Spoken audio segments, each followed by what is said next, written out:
Good morning সকলকে।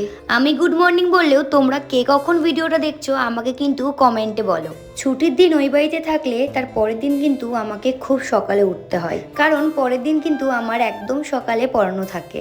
আর আমার অনেক আগেই কিন্তু কৌশিক ঘুম থেকে উঠে যায়। ও ঘুম থেকে উঠে দরজা খুলে সাইকেল গাড়িগুলো বার করে তারপরে কিন্তু আমাকে ঘুম থেকে ডাকে। আমি মামনি নিচে ঘুমালেও কিন্তু নিচের বিছানা আমাকে তুলতে হয় না, কারণ মামনি কিন্তু অত সকালে ওঠে না। আর কৌশিক কিন্তু আমাকে ডেকে ওয়াশরুমে চলে যায়, আর ওর ওয়াশরুমে যা টাইম লাগে সেই টাইমে আমার কিন্তু সমস্ত কাজ হয়ে যায় টুকিটাকি। আজকে দেখলাম ওয়াশরুম থেকে বেরিয়ে কিন্তু ও ড্রেসটাও চেঞ্জ করে নিয়েছে, আর দুজন মিলে গল্প করতে করতে আমরা ব্রাশ করি প্রায় দিনই। দেখো যখন ব্রাশ করছি তখন কিন্তু বাজছিল 6:30, কিন্তু দেখো দেখে মনে হচ্ছে 8টা 8:30 বাজে। আর এটাই কিন্তু শীতের দিনে একদম কুয়াশায় ভরে থাকে। আর এদিকেও আমি বাসি জামাটা ধুয়ে রেখেছিলাম, সেটা কিন্তু আমি এদিকে মেলে দিই। আজকে আমাকে টিফিন বক্স গুলো গুছিয়ে নিতে হয়েছে, না তো কিন্তু মায়ের খুব খাবার দিতে অসুবিধে হয়ে যায়। এই একটা দুটো করে করে অর্ধেক টিফিন বক্সই আমার ওই বাড়িতেই আছে। আর কৌশিকদের বাড়ি থেকে আমাদের বাড়ির ডিস্টেন্স যেহেতু বেশিটা না, ওই জন্য সকালে যেতেও কিন্তু অতটা প্রবলেম হয়। আর বাড়ি গিয়ে দেখি মা সমস্ত কাজ করে গোপাল দিয়েও কিন্তু চা করতে শুরু করে দিয়েছে।